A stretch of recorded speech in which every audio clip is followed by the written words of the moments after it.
A neblina subia da terra vermelha como fumaça de pecado.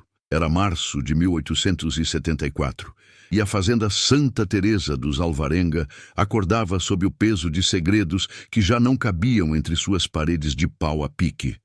O café amadurecia nos galhos, pingando como sangue grosso nas cestas dos escravizados que trabalhavam desde antes do sol nascer. O ar cheirava a terra molhada, suor azedo e algo mais.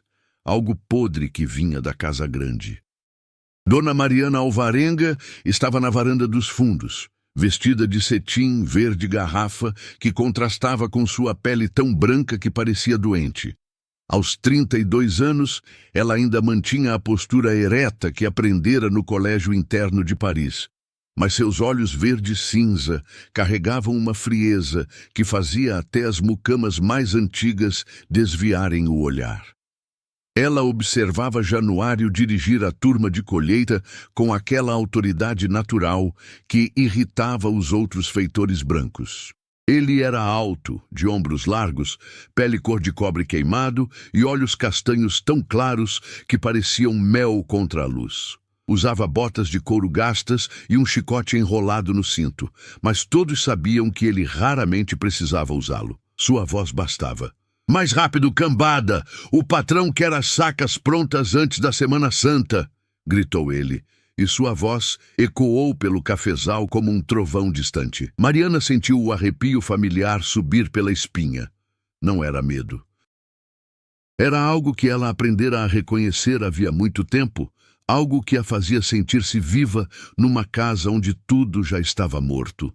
Lá dentro, na ala leste da Casa Grande, o coronel Inácio Alvarenga definava no quarto que fedia a éter, suor rançoso e remédios importados que não curavam nada.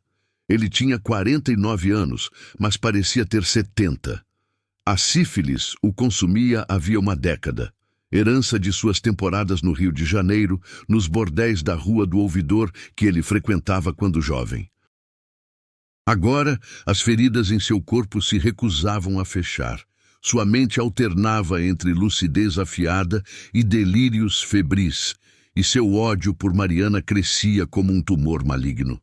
Aquela víbora me traiu debaixo do meu próprio teto.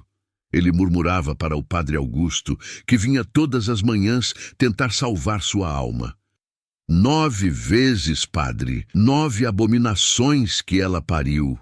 E eu, cego e podre. O padre Augusto limpava os óculos com um lenço bordado. Ele era um homem baixo, rechonchudo, com olhos pequenos que lembravam um rato assustado. Tinha medo do coronel, mas tinha mais medo ainda de Dona Mariana. "A igreja está ciente, meu filho, mas são assuntos delicados. A senhora Alvarenga vem de família importante. Seu pai, o Barão coisa nenhuma." O coronel cuspiu sangue numa bacia de prata. "Aquele velho vendeu a filha como gado, e ela me pagou com a moeda mais suja que existe." Enquanto isso, no terreiro onde secava o café, as escravizadas trabalhavam em silêncio tenso. Elas sabiam tudo, sempre souberam. Era impossível esconder 9 gestações, 9 partos, 9 crianças de pele progressivamente mais escura, nascendo sob o teto dos senhores. A primeira havia sido Clara, nascida em 1866, ainda clara o suficiente para levantar dúvidas.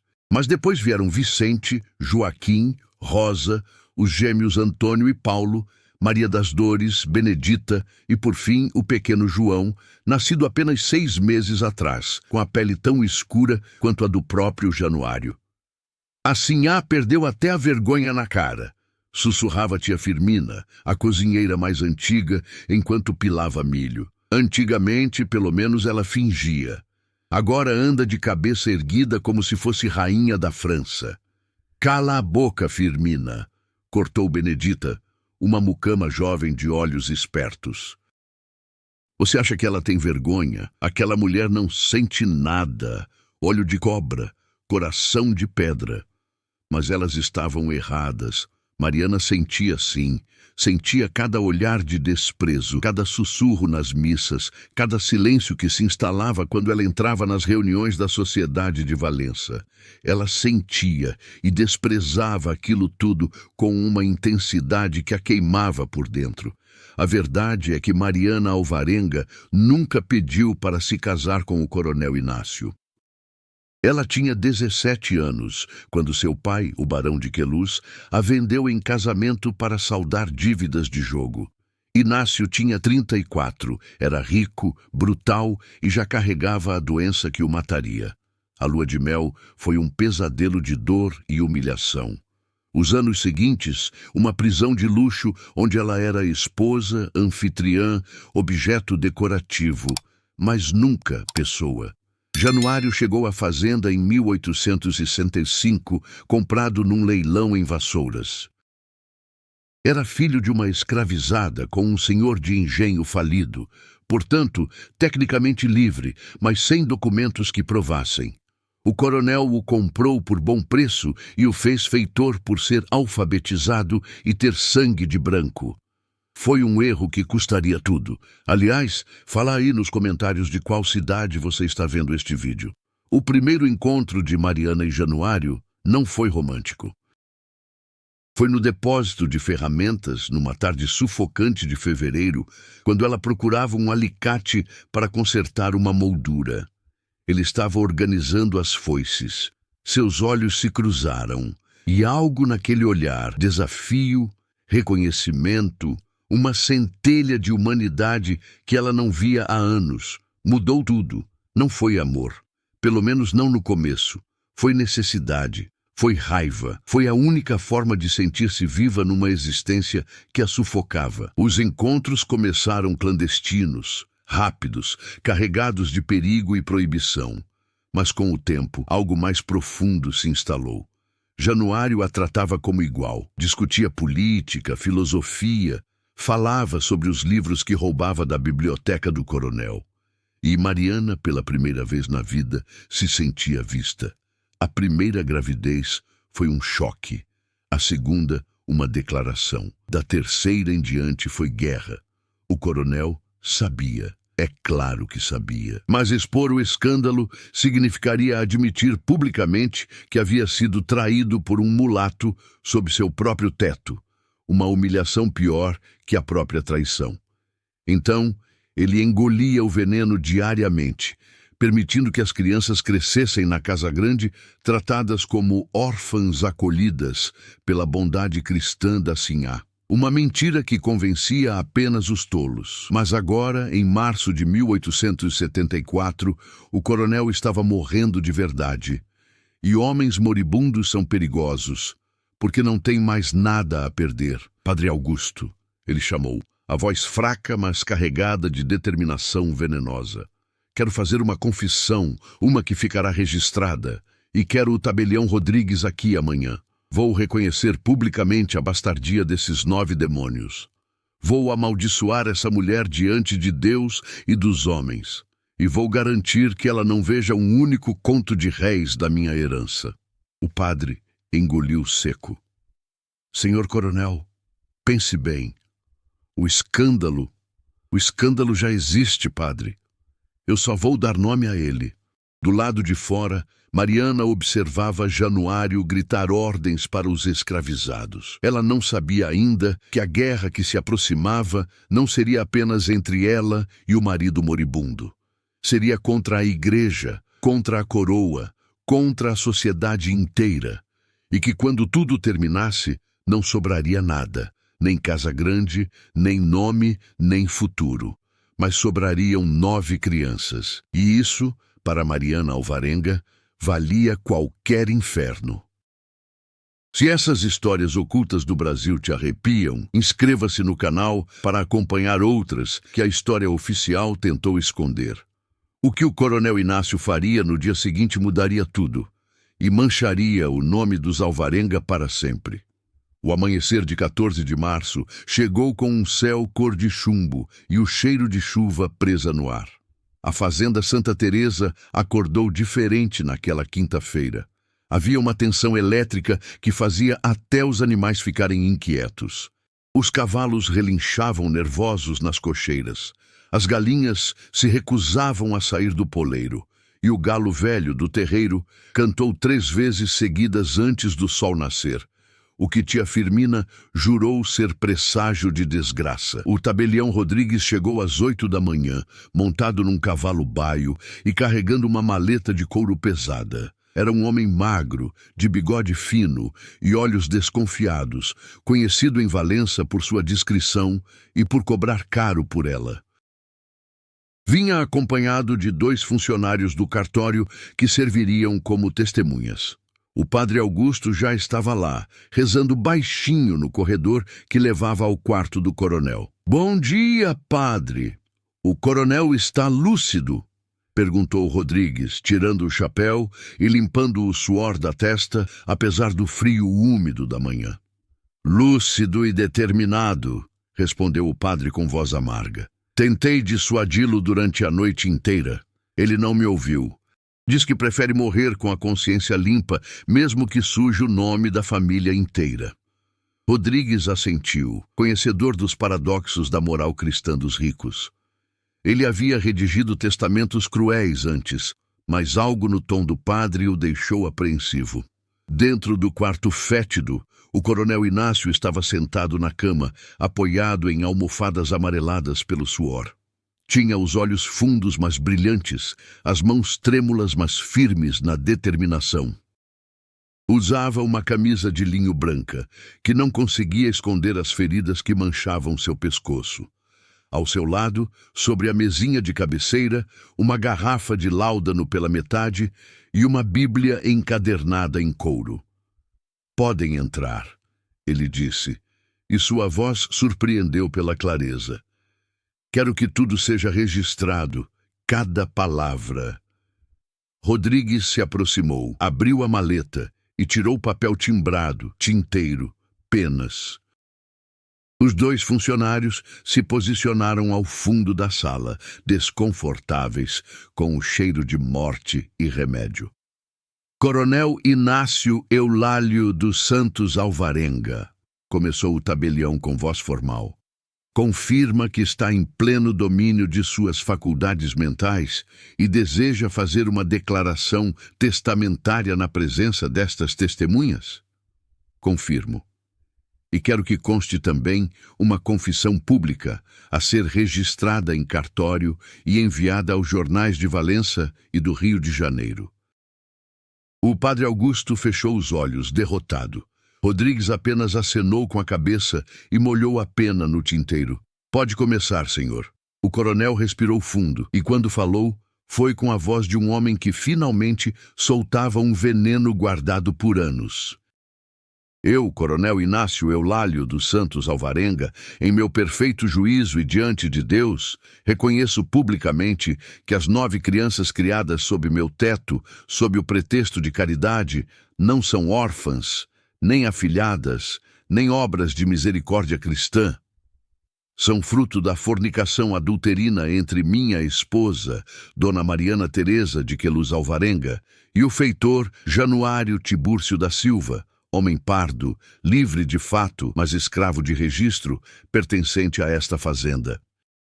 O silêncio que se seguiu foi absoluto. Apenas o scratch da pena no papel e o ranger da cama quando o coronel se ajeitou. As crianças são Clara, nascida em 1866, Vicente, 1867, Joaquim, 1868, Rosa, 1869, os gêmeos Antônio e Paulo, 1870, Maria das Dores, 1862, Benedita, 1873 e João, 1874. Cada uma delas uma prova viva da degradação moral de minha esposa e da minha própria cegueira. Rodrigues escrevia rapidamente, profissional demais para demonstrar choque, mas seus dedos tremiam levemente. O padre Augusto murmurava uma ave-maria atrás dele. "Declaro que estas crianças não têm nenhum direito sobre a herança dos Alvarenga. Não carregam meu sangue e não carregarão meu nome. Deixo a totalidade de meus bens, terras, café, escravos, dívidas e créditos para meus sobrinhos legítimos, filhos de meu irmão falecido, José Inácio, Que eles façam melhor uso do patrimônio que eu fiz. Ele parou para tossir, e sangue manchou o lenço que levou à boca.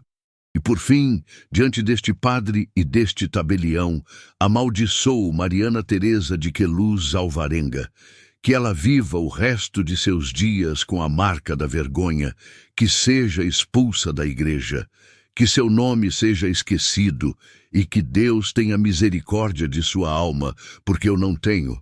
O coronel assinou o documento com mão trêmula. O padre Augusto e os 2 funcionários do cartório assinaram como testemunhas, cada um com expressões diferentes de horror e fascínio mórbido. Rodrigues secou a tinta com pó de areia, dobrou os papéis cuidadosamente e guardou tudo na maleta. Está feito, coronel. Registrarei hoje mesmo em cartório. Quanto aos jornais, mande para todos. Gazeta de Valença, Jornal do Comércio do Rio, Correio da Manhã. Quero que o Brasil inteiro saiba o que essa mulher fez. Rodrigues assentiu e saiu apressado, como quem foge de uma casa em chamas. O padre ficou, ainda rezando suas orações inúteis. Do outro lado da casa grande, Mariana estava na sala de costura com as 3 filhas mais velhas. Clara, que já tinha 8 anos, Rosa, de 5, e a pequena Maria das Dores, de 2. Elas bordavam toalhas para o enxoval que nunca teriam, já que nenhuma família decente as aceitaria como noras. Mariana ensinava o ponto cruz com paciência mecânica, mas sua mente estava longe dali. Ela sabia. Não sabia exatamente o que, mas sabia que algo estava acontecendo. Vira o tabelião chegar, vira os funcionários do cartório, vira o rosto do padre na noite anterior quando ele saiu do quarto do coronel. Conhecia o marido bem o suficiente para saber que homens como ele, quando prestes a morrer, fazem questão de arrastar os outros para o inferno junto. Mamãe, esse ponto está certo? Perguntou Clara, levantando a toalha para mostrar. Ela tinha a pele clara como a mãe, mas os olhos amendoados de Januário.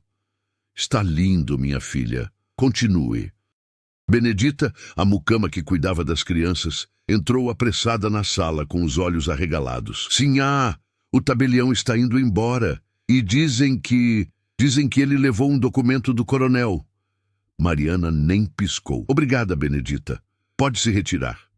A mucama saiu, mas ficou espiando pela fresta da porta. Mariana continuou bordando como se nada tivesse acontecido. Mas por dentro, seu coração acelerava. Ela sabia que a guerra que vinha evitando por anos finalmente começara. Naquela tarde, Januário voltou do cafezal mais cedo que o normal. Encontrou Mariana na biblioteca, fingindo ler um livro francês que ela já conhecia de cor. Eles não se tocaram. Nunca se tocavam durante o dia, onde os olhos das mucamas poderiam ver. Mas o olhar que trocaram disse tudo. Ele fez? Não fez? Januário perguntou baixo. Ainda não sei o quê, mas fez. Eles vão nos separar, Mariana. Vão tentar me vender para outra fazenda, ou pior. Ninguém vai te separar de mim. Ela disse com uma frieza que fez até Januário estremecer. Nem ele moribundo, nem a igreja, nem a maldita coroa imperial. E as crianças? Mariana fechou o livro devagar, os olhos verdes brilhando com algo perigoso. As crianças são meus filhos, nossos filhos, e eu prefiro vê-los mortos a vê-los arrancados de mim por sobrinhos abutres que nunca pisaram nesta terra. Januário a encarou por um longo momento. Ele conhecia aquele olhar. Era o mesmo que ela tinha quando pariu João sozinha no quarto, recusando ajuda da parteira. O mesmo de quando enfrentou o bispo de Valença que veio aconselhar sobre sua alma imortal. Mariana Alvarenga não se curvava. E isso, Januário sabia, tornaria tudo infinitamente mais perigoso. 3 dias depois, a Gazeta de Valença publicou na íntegra o testamento e a confissão pública do coronel Inácio. O escândalo explodiu como barril de pólvora. Em menos de uma semana, o Rio de Janeiro inteiro comentava sobre a sinhá devassa, que pariu 9 bastardos mulatos. Caricaturas obscenas circulavam nos cafés. Poemas satíricos eram recitados nos salões. E na própria Valença, pedras começaram a ser atiradas no portão da fazenda Santa Teresa. Mariana leu o jornal em silêncio, com o rosto impassível. Depois, calmamente, dobrou o papel e o jogou na lareira. O coronel Inácio morreu na madrugada de 2 de abril de 1874, sufocado pela própria doença. Seu funeral foi concorrido, não por amor, mas por curiosidade mórbida. Mariana não compareceu. Ficou na Casa Grande com as 9 crianças ao seu redor, esperando o próximo golpe. Ele não demoraria a vir. O mês de abril trouxe chuvas torrenciais que transformaram as estradas de Valença em rios de lama vermelha. A fazenda Santa Teresa parecia uma ilha sitiada, cercada não por água, mas por olhares de desprezo e sussurros venenosos que chegavam pelos empregados, pelos fornecedores, pelos próprios padres que se recusavam a celebrar missas na capela da propriedade. Mariana Alvarenga estava sendo excomungada informalmente. Ainda não havia documento oficial da diocese, mas todos tratavam ela como leprosa moral. As crianças sentiam a mudança. Clara, a mais velha, parou de falar por dias. Vicente desenvolvia pesadelos e acordava gritando. Os gêmeos Antônio e Paulo brigavam constantemente, como se toda a atenção da casa se canalizasse em seus pequenos punhos. Januário tentava manter a rotina da fazenda, mas os outros feitores já não obedeciam suas ordens com a mesma prontidão. Sabiam que ele era o centro do escândalo, e homens como ele, mesmo livres, podiam ser vendidos ou desaparecer sem que ninguém perguntasse muito. O primeiro golpe veio em forma de carta oficial, lacrada com o selo imperial. Chegou no dia 17 de abril, trazida por um mensageiro da coroa que nem desmontou do cavalo, apenas entregou o envelope e partiu galopando como se o demônio o perseguisse. Mariana abriu a carta sozinha, na biblioteca. Suas mãos não tremeram, mas algo em seu estômago se contraiu quando leu as primeiras linhas. Era uma intimação do Tribunal de Relação do Rio de Janeiro, convocando-a para depor sobre graves acusações de comportamento imoral, adultério confesso e apropriação indevida de patrimônio familiar. Os sobrinhos do coronel, 3 homens que ela só vira 2 vezes na vida, haviam entrado com um processo para anular qualquer direito que ela pudesse ter sobre a herança. Alegavam que ela manchara a honra dos Alvarenga e que as 9 crianças eram provas vivas de sua degradação e crime contra os valores cristãos. Mas havia algo pior. Um parágrafo no meio da carta que fez o sangue de Mariana gelar. Considerando a gravidade moral dos fatos e a necessidade de proteger os interesses de menores expostos a ambiente impróprio, o tribunal se reserva o direito de determinar a tutela das crianças Clara, Vicente, Joaquim, Rosa, Antônio, Paulo, Maria das Dores, Benedita e João, transferindo-as para instituições de caridade cristã ou famílias de reputação ilibada. Eles queriam tirar seus filhos. Mariana leu a frase 3 vezes, como se as palavras pudessem mudar de significado. Depois, calmamente, dobrou a carta e a guardou na gaveta trancada da escrivaninha. Sua mente já estava trabalhando, calculando, planejando. Benedita! Chamou. E a mucama apareceu imediatamente. Mande chamar Januário, agora. 20 minutos depois, eles estavam trancados na biblioteca. Mariana mostrou a carta. Januário leu em silêncio, sua mandíbula se contraindo a cada linha. Eles não podem fazer isso, ele disse, mas sua voz não tinha convicção. Podem sim, e vão fazer, a menos que eu haja primeiro. Agir como? Mariana, você está falando da coroa imperial, do Tribunal de Relação, da Igreja. Como você vai lutar contra isso? Mariana se levantou e foi até a janela. Lá fora, a chuva martelava o telhado da senzala. As crianças brincavam no alpendre, protegidas da água. Ela podia ouvir a risada de Rosa, aguda e inocente. Pensou em Clara bordando toalhas que nunca usaria. Em João, que ainda mamava e não entendia por que as pessoas olhavam para ele com nojo. Em todos os seus 9 filhos, cada um uma declaração de guerra contra um mundo que queria que ela fosse invisível, obediente, morta por dentro. Eu não vou lutar, Januário, ela disse calmamente. Eu vou destruir. Ele a encarou, sem entender. Destruir o quê? Tudo. Se eles querem a herança dos Alvarenga, vão encontrar cinzas. Se querem meus filhos, vão ter que arrancar dos meus braços mortos. E se querem julgamento público, eu vou dar a eles um espetáculo que o Império nunca vai esquecer. Januário conhecia aquele tom de voz. Era o mesmo de quando ela decidiu continuar a 4ª gravidez, apesar do padre ameaçar excomungá-la. O mesmo de quando enfrentou o marido moribundo e disse, na cara dele, que não se arrependia de nada. Mariana Alvarenga não fazia ameaças vazias. "O que você precisa que eu faça?" ele perguntou. "Primeiro, preciso que você suma. Desapareça por algumas semanas. Eles vão tentar te prender, te vender, ou pior. Vá para a casa daquela sua prima em Vassouras, aquela que trabalha na alfaiataria. Eu mando notícias. Eu não vou te deixar sozinha enfrentar isso. Você não está me deixando sozinha. Você está protegendo nossos filhos, porque se eles te pegam, usam você contra mim. E aí eu perco." Januário queria discutir, mas sabia que ela estava certa. Ele era o elo fraco, um mulato sem documentação sólida de liberdade, dependente da palavra dos senhores. Poderia ser escravizado de novo com uma caneta e um papel falso. Já acontecera antes. E você? O que vai fazer? Mariana sorriu. E era um sorriso sem humor. Eu vou para o Rio. Vou depor nesse tribunal. E vou fazer eles se arrependerem de terem me chamado.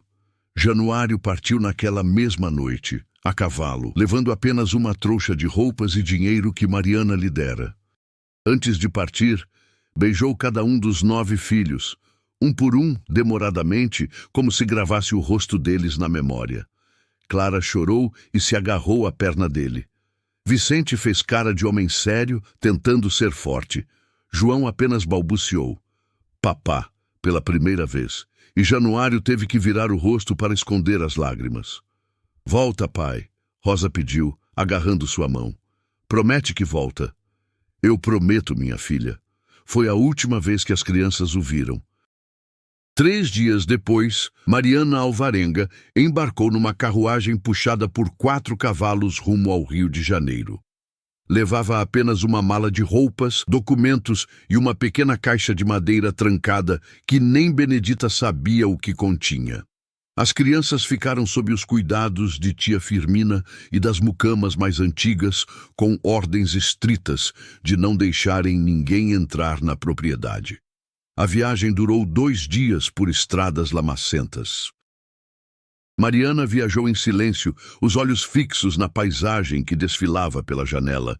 Montanhas cobertas de mata atlântica, fazendas de café fumegando ao longe, pequenos vilarejos onde escravizados trabalhavam sob o sol inclemente. Ela pensava no Brasil, que construíra sua riqueza sobre sangue e sofrimento. No mesmo Brasil, que agora a julgava por ter escolhido amar um homem que a sociedade considerava inferior. O Rio de Janeiro de 1874 era uma cidade de contrastes brutais. Palácios imperiais e cortiços fedorentos dividiam as mesmas ruas. Carruagens importadas da Europa atravessavam poças onde porcos selvagens chafurdavam. E nos salões da elite, entre lustres de cristal e vinhos franceses, a história de Dona Mariana Alvarenga era a fofoca preferida. Ela se hospedou num hotel discreto na Rua do Ouvidor e passou a noite antes do julgamento revisando documentos. Tinha trazido as certidões de nascimento das 9 crianças, todas assinadas por ela mesma, já que o coronel se recusara a registrá-las oficialmente. Tinha cartas que recebera de Paris, de antigas colegas do colégio interno, atestando sua educação e caráter. E tinha a pequena caixa trancada, cujo conteúdo ninguém mais sabia. Na manhã de 3 de maio, Mariana Alvarenga entrou no Tribunal de Relação do Rio de Janeiro usando um vestido preto de crepe, chapéu com véu e luvas que escondiam o fato de suas mãos estarem tremendo. Não de medo, de raiva contida. A sala estava lotada. Juízes, advogados, escrivães, jornalistas e curiosos entupiam o recinto. Os 3 sobrinhos do coronel estavam na primeira fila, vestidos de luto rigoroso, com expressões que misturavam cobiça e desprezo. O advogado deles, Dr. Humberto Salgado, era conhecido por ser implacável. Quando chamaram Mariana para depor, o silêncio foi absoluto.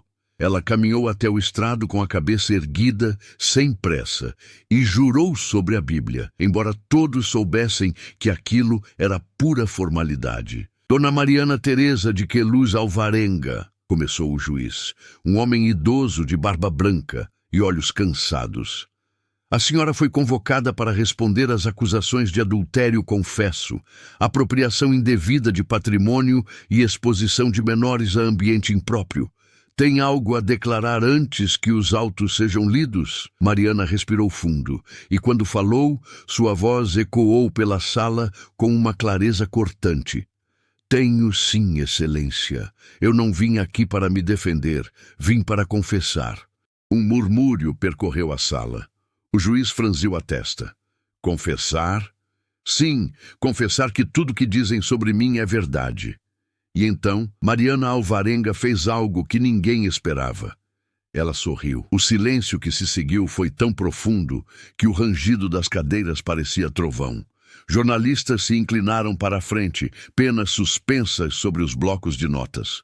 Os 3 sobrinhos do coronel se entreolharam, confusos. Aquilo não estava no roteiro. O próprio juiz ajeitou os óculos, como se precisasse ter certeza de que ouvira corretamente. A senhora confessa? Repetiu ele cauteloso. Mariana Alvarenga deu um passo à frente, as mãos enluvadas cruzadas serenamente à frente do corpo. Sua postura era de quem estava numa sala de chá parisiense, não num tribunal lotado de homens prontos para crucificá-la. Confesso que me casei com o coronel Inácio Eulálio dos Santos Alvarenga aos 17 anos, vendida por meu pai para saldar dívidas de jogo. Confesso que passei 10 anos sendo violada por um homem que me transmitiu sífilis nas primeiras semanas de casamento. Sífilis que ele contraiu nos bordéis do Rio de Janeiro, onde gastava meu dote com prostitutas, enquanto eu aprendia a ser uma esposa exemplar. O murmúrio na sala cresceu. O juiz bateu o martelo. Mas Mariana continuou, implacável. Confesso que fui tratada como gado reprodutor pelos primeiros anos, até que meu corpo, destruído pela doença que ele me passou, não conseguiu mais gerar herdeiros legítimos. Confesso que então me tornei decoração de sala.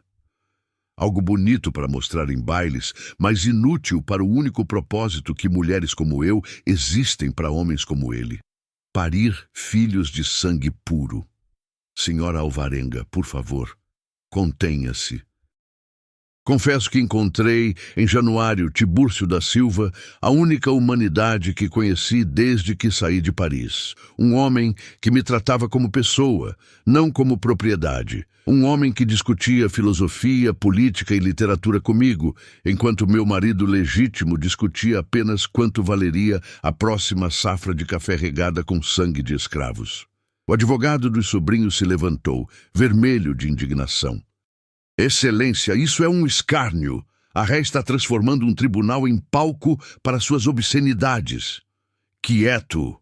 O juiz bateu o martelo com força. Depois, encarou Mariana com uma mistura de fascinação e repulsa. Continue, mas escolha suas palavras com cuidado. Mariana respirou fundo. Era agora ou nunca. Confesso que tive 9 filhos com Januário. 9 crianças que amei desde o momento em que senti seus corações baterem dentro de mim. 9 seres humanos que crescem, riem, choram e sonham como qualquer criança. Mas o que esse tribunal não sabe, o que ninguém sabe, é que essas 9 crianças não são o escândalo. Ela pausou, deixando o silêncio pesar.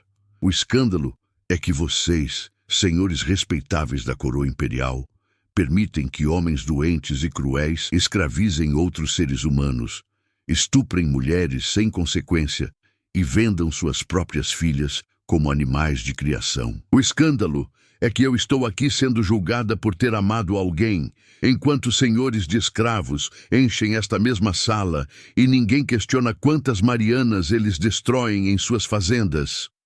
Ordem! Ordem! O juiz martelava freneticamente, mas o tumulto já havia tomado conta da sala. Jornalistas gritavam perguntas, espectadores vaiavam ou aplaudiam, os sobrinhos tentavam falar ao mesmo tempo. Mariana ergueu a voz, cortando o caos. E quanto à herança que esses senhores tanto desejam?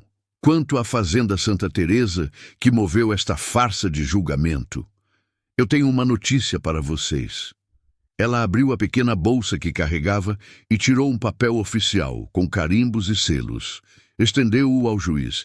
Antes de vir para o rio, eu queimei tudo. O silêncio voltou, gelado e absoluto.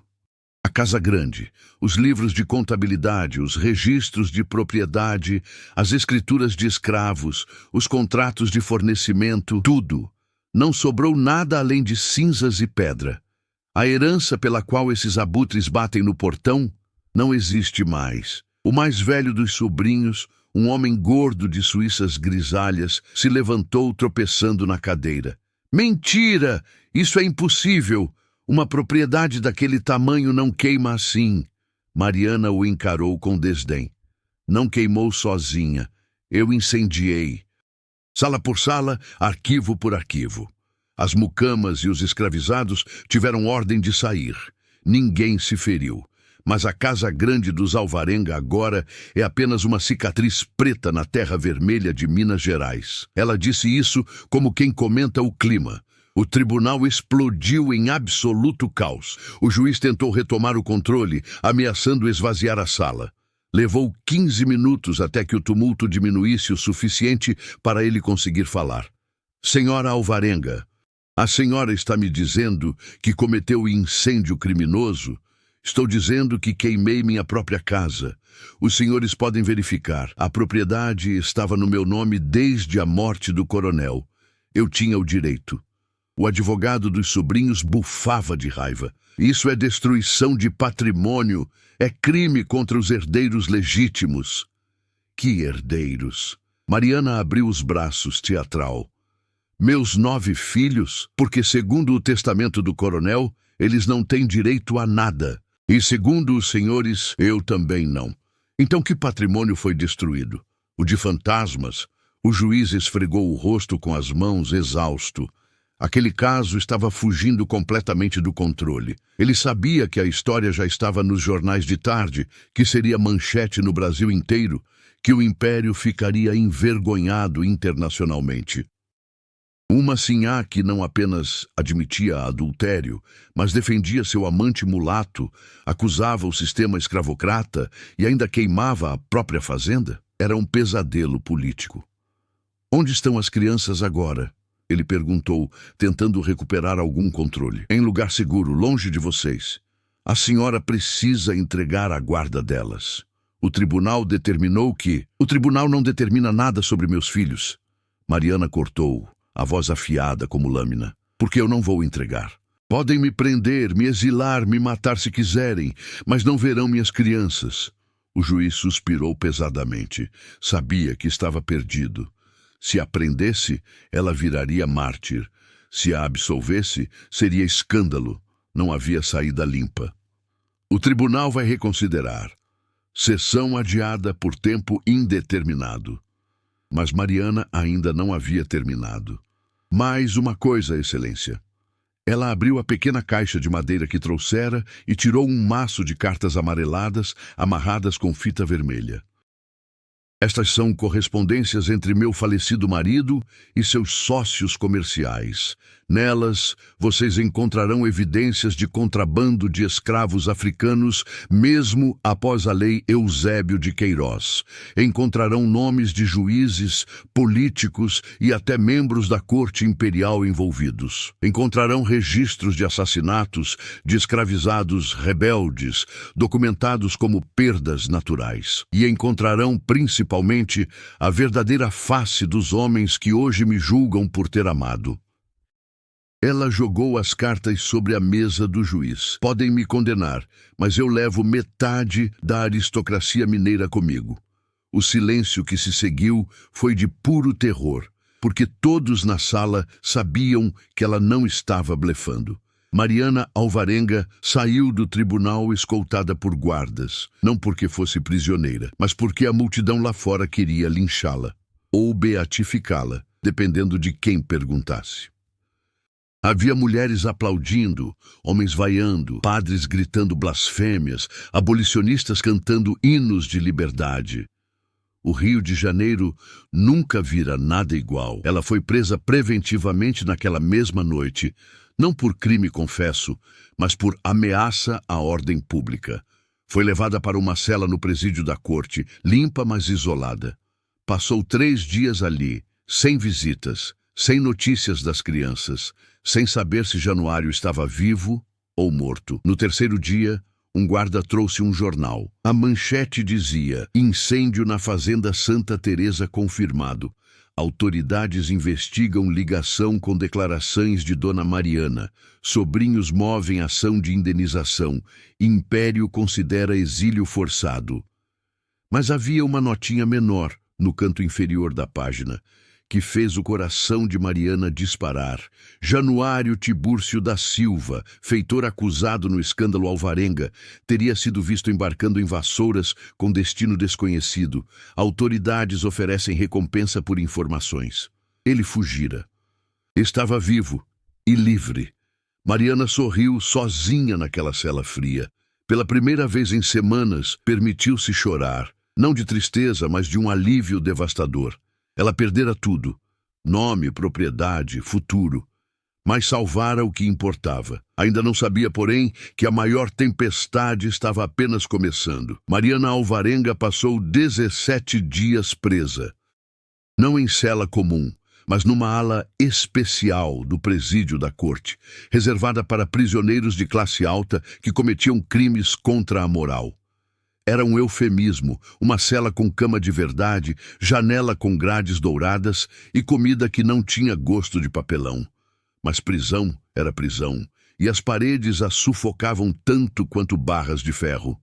Ela não recebia visitas, mas recebia cartas, centenas delas. Algumas a xingavam de prostituta, devassa, destruidora de lares.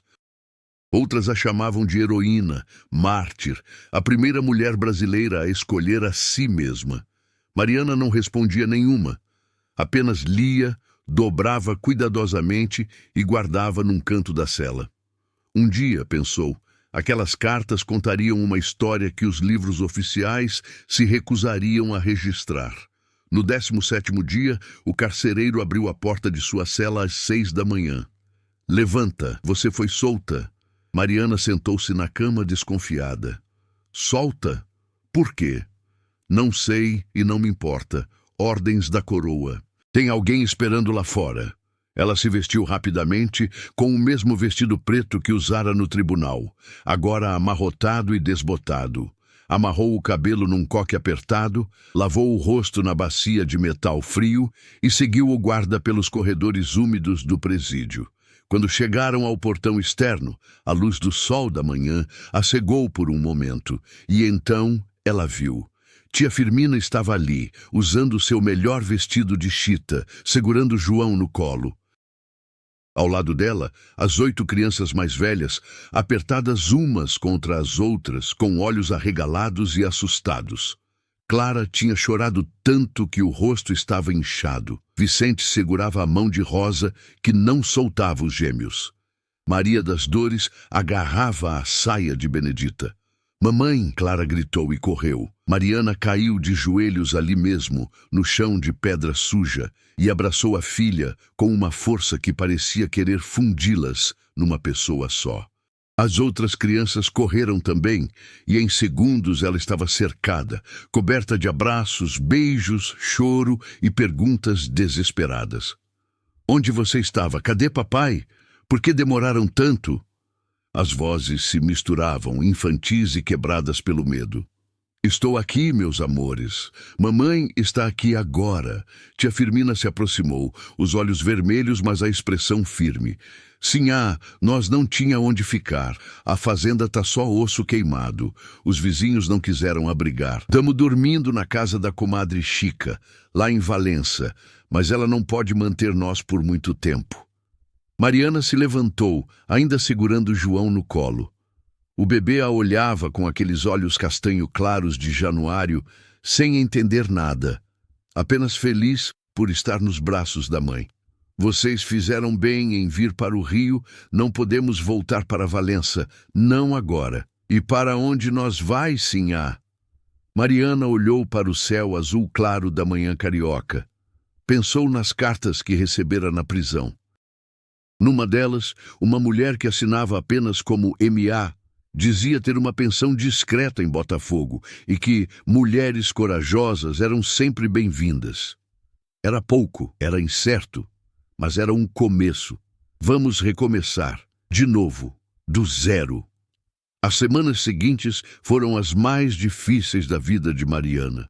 A pequena pensão em Botafogo era limpa, mas apertada. 2 quartos minúsculos onde as 9 crianças dormiam empilhadas e uma saleta onde Mariana dividia o espaço com tia Firmina. A dona da pensão, Dona Madalena, era uma viúva de meia-idade que fizera fortuna com bordados e tinha ela mesma um passado escandaloso que não gostava de discutir. Ela cobrava pouco e perguntava menos. Exatamente o que Mariana precisava. O dinheiro que Mariana trouxera de Valença acabou em menos de um mês. Ela precisava trabalhar, mas mulheres da sua classe não trabalhavam, pelo menos não publicamente. Então, ela fez o que sabia fazer. Costurou, bordou, ensinou francês para filhas de comerciantes ricos que fingiam não saber quem ela era. Era humilhante, mas mantinha as crianças alimentadas.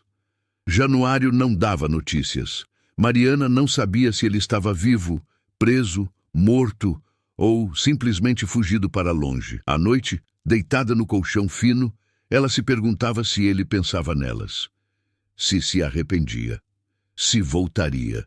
Os meses passaram. O escândalo foi esfriando, substituído por novos escândalos, novas tragédias, novos entretenimentos para a elite carioca. Mariana Alvarenga deixou de ser manchete e virou nota de rodapé.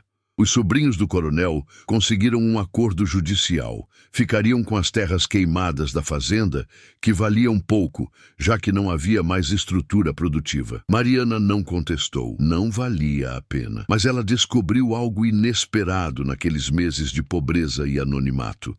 Ela era livre. Pela primeira vez na vida, genuinamente livre. Não tinha marido para obedecer, família para envergonhar, sociedade para impressionar. Tinha apenas 9 bocas para alimentar e um futuro incerto para construir. As crianças cresciam. Clara, já com 9 anos, ajudava a tia Firmina na cozinha e tomava conta dos menores. Vicente aprendia a ler com voracidade, devorando cada livro velho que Mariana conseguia comprar de sebos. Rosa tinha um talento natural para costura e bordava flores tão perfeitas que Dona Madalena começou a vender suas peças. Os gêmeos eram sapecas, mas obedientes. Maria das Dores cantava como passarinho. Benedita tinha memória fotográfica.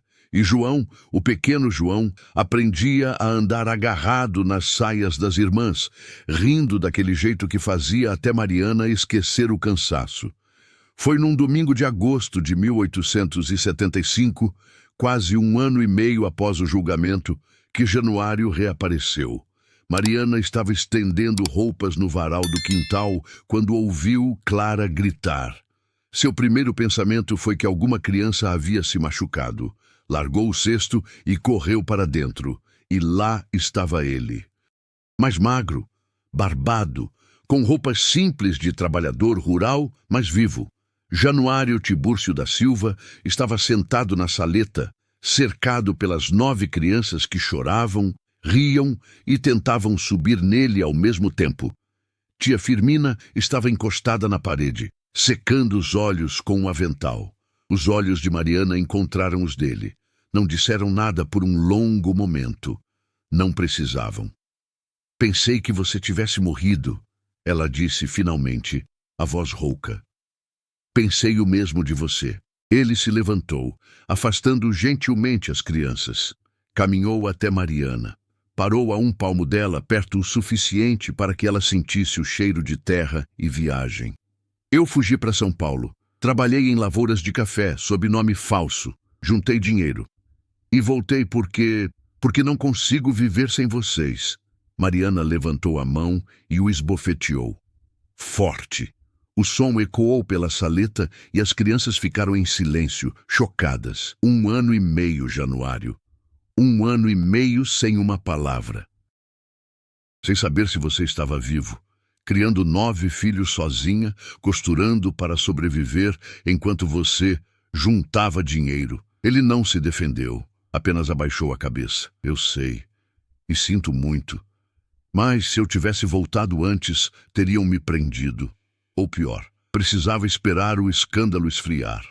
Precisava ter certeza de que não traria mais perigo para vocês. E você tem certeza agora? Não. Mas não aguento mais ficar longe. Mariana o encarou por mais um longo momento. Depois, lentamente, apoiou a testa no peito dele e começou a chorar. Não era perdão. Ainda não. Mas era alívio. Era exaustão. Era a admissão de que ela também não conseguia mais carregar tudo sozinha. Januário ficou, não oficialmente. O nome dele não entrou em nenhum registro, nenhum documento. Para o mundo exterior, ele era apenas José, um trabalhador braçal que a viúva alvarenga contratara para fazer pequenos reparos. Mas dentro daquelas paredes apertadas de Botafogo, ele era pai, companheiro, parte da família improvável que construíram sobre os escombros de tudo que perderam. Os anos seguintes não foram fáceis. O Brasil mudava lentamente. A lei do ventre livre foi aprovada, depois a lei dos sexagenários e, finalmente, em 1888, a abolição. Mariana viu tudo com uma satisfação amarga, tarde demais para tantos. Mas há tempo de significar algo para seus filhos mestiços, que cresceriam num país onde, pelo menos na lei, seriam iguais. Clara se tornou professora. Vicente, advogado autodidata. Rosa abriu uma pequena oficina de costura. Os gêmeos viraram comerciantes. Maria das Dores cantava em festas para ganhar dinheiro. Benedita virou parteira. João, o caçula, estudou medicina. O primeiro negro da família a entrar numa universidade. Mariana morreu em 1903, aos 61 anos, cercada pelos 9 filhos, 17 netos e Januário, que milagrosamente sobreviveu até os 82. Ela nunca se arrependeu, nunca pediu perdão e nunca esqueceu. Seu túmulo no cemitério de São João Batista, no Rio de Janeiro, tem uma inscrição simples: Mariana Teresa de Queluz Alvarenga, 1842-1903. Ela escolheu o amor e pagou o preço, e valeu a pena. Os livros de história oficial mas não as 9 linhagens que descendem dela, famílias de professores, médicos, advogados, artistas e trabalhadores honestos, contam sua história em voz baixa, nas reuniões de família, nos aniversários, nos funerais. Porque algumas histórias não precisam estar nos livros para serem verdadeiras. Algumas histórias se escrevem na pele, no sangue, nas escolhas impossíveis que mulheres fazem quando o mundo inteiro diz que elas não podem. Mariana Alvarenga incendiou sua própria casa para salvar seus filhos, destruiu seu nome para proteger quem amava e construiu, sobre cinzas e desgraça, algo que nenhuma lei, nenhum tribunal, nenhum imperador poderia tirar: uma família. livre, inteira. Dela, a fazenda Santa Teresa nunca foi reconstruída. Hoje, no Vale do Paraíba, resta apenas um terreno coberto de mato, algumas pedras enegrecidas e uma placa que diz propriedade privada. Mas se você perguntar para os moradores mais velhos de Valença, eles ainda contam em voz baixa sobre a Sinhá que teve 9 filhos com o feitor, e sobre como, naquela noite de 1874, o céu ficou vermelho de fogo e de liberdade.